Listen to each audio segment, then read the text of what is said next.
I used to get agitated and angry all the time. I didn't show it on my face, but I was boiling up inside. These 4 laws of behavior set me free, and I hope it does the same for you. Before we get into it though, I have to warn you. Once you learn these 4 laws of behavior, people tend to look sadder or more scared. When I first started to be more aware of these laws, I thought I was doing something wrong. People seemed to be hiding sadness until I came across this quote from Buddhism that said, "Suffering is the universal condition of all creatures." And it turns out that everyone is hiding suffering from the world around them. So my life changed with this one discovery, and I love to share what I learned with you guys. So let's get right into it. There are 4 laws and 4 ways of seeing people, and I'm gonna go through them one by one. Law number 1. Everyone is suffering and insecure. This may sound all doom and gloom, but it's actually something we can keep in mind next time we feel like we are faking it, or that other people do live the way they show themselves on social media. A few 100,000 years ago, we used to live in tribes of 75 to 150 people.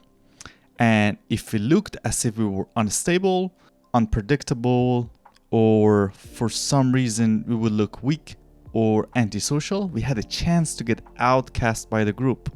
And that would mean that it would hurt our chances from passing our genes to the next generations. Well, none of our ancestors died a virgin, so you and I did okay.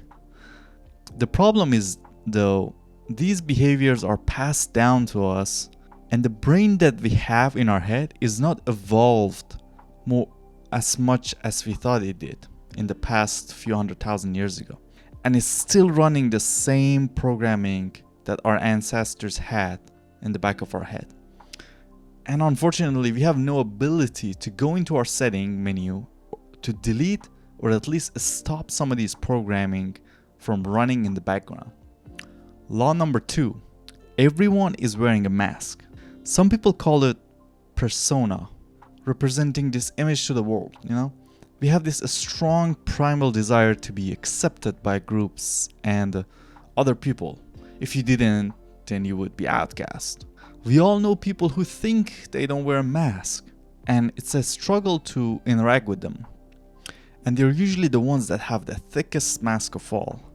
This innate need to be accepted and fit in, or to be social, it's programmed into our brains so deeply that it's almost like a default operating system, like a Windows or a Mac system. Some masks are thin, some masks are thick, but we all have a face that we represent to the world. Law number 3. Everyone is pretending not to wear a mask. It would be a silly interaction if we engaged with other people and talked about our masks all the time. This thought of the mask alone is enough to make people uncomfortable and want to leave the conversation, because it will trigger a series of feelings from shame to anger. We pretend not to wear a mask because if we acted otherwise, the entire purpose of presenting ourselves to the world would be meaningless. The mask is meant to stay private. We all wear one, but we don't talk about it. As we all go through our days, the mask is something that stays with us. And we would like the mask to look as much as our faces as possible, but we don't want it to be visible. Law number 4. Everyone is the product of childhood suffering and rewards. Most of our beliefs and our patterns unconsciously are formed when we are about 12. It's about 90% if I'm not wrong. And this 90% of our behaviors towards other people are solidified. And at the age of around 18, it's highly unlikely that anything is going to change regarding our core behavior. Now imagine you've just got off the work. You're driving on the highway, and all of a sudden an asshole with a giant pickup truck cuts you off. After he jerks his truck in front of yours, he reaches out the window and flips you off as well. And most of us would be extremely upset about this incident. But what if you were able to see this person through the lens of behaviors? Let me explain it. What would they look like? Once you start seeing people through these lenses, the guy in the truck won't look like an asshole anymore. Instead, you'll see who really is behind the mask of that guy. Maybe a little boy who grew up when he was a child, something unfortunate happened, or several things happened and made him cry, or an emotional scar, an experience that changed his view of the world.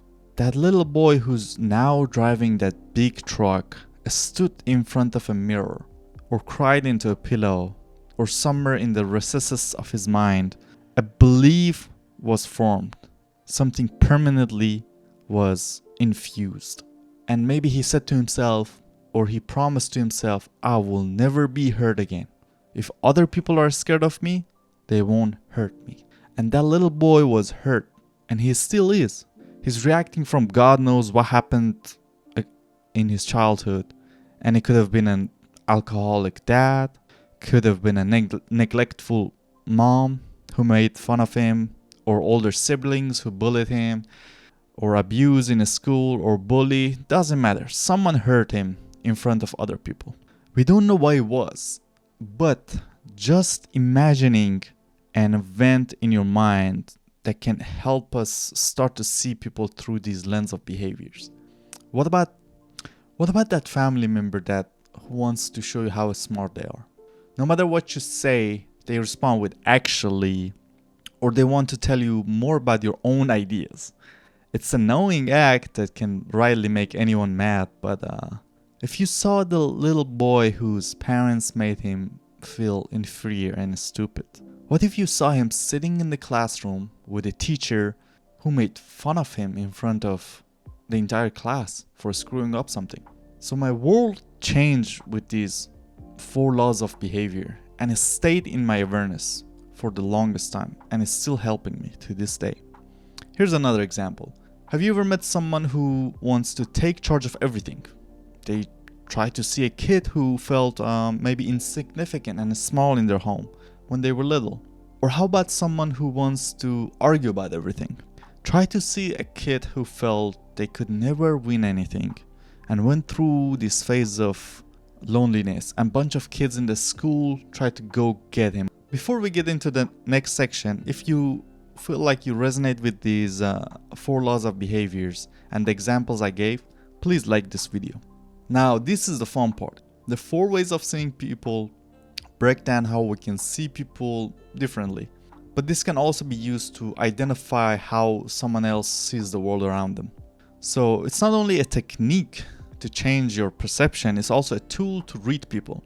Now let's get into that example of the person who cuts you off on your way home. I will show you 4 ways of seeing them, and I'm going to use these examples. 1. People are broken. 2. People are different. 3. People are facts. 4. People are reasons. Let's get right into them one by one. People are broken. These people tend to see others as being screwed up or stupid. They will get cut off by the guy in the truck and have an emotional breakdown. They feel inclined to get back to the guy, and they want to fix the situation right away, get back on top of him, or cut him off, flip him off back, do something in retaliation. They might speed off and cut him off and show him that he's not powerful, or try somehow establish their power or control over them. In this lens, the person is actively participating in this resistance against the other person. They will make an identity statement in their mind in response to the situation, meaning they will take the actions personally. They will make an identity statement in their mind in response to the situation. They will take all those actions personally and feel as though they have been chosen to be the target of this person's action. And people are different. These people will have a strong emotional reaction to the situation. The difference is, though, they make it a little bit less personal. They are more likely to decide against taking actions to rectify the situation and to correct the other person.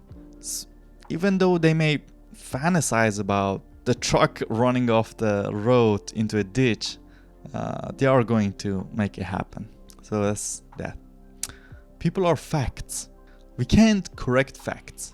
When something happens, like a flood or hurricane, we know instantly that we cannot change them. This is a fundamental reason we don't get angry or at natural disasters.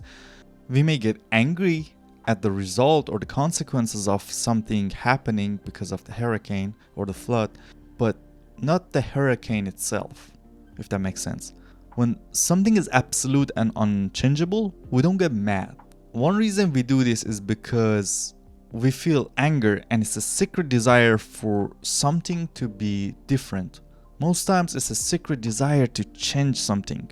And these people view humans as facts, unchangeable and permanent. They don't look at people in a negative way at all. They only assume that there's nothing they can do to change the person. The good thing is, these people are typically much happier compared to the previous two. And the last one, people are reasons. This is the highest level that you can view the world. Imagine when the truck guy cuts in front of them, they slow down safely and increase their distance from the truck. When all this happens, in their mind they automatically defaults to the laws of behavior. To be exact, the first and the fourth law. They see the actions of the other people as the products of behaviors learned in a long time ago when they were kids. They see these negative behaviors as the product of pain and suffering from the childhood experiences that shaped a person into who they became. And at this level, judgment disappears. When we start to see people through the lens of reasons, everyone is human and equally messed up, just in different ways. None of us would get mad if you got stung by a bee. We might be mad that we got stung, but we wouldn't be focused on the creature.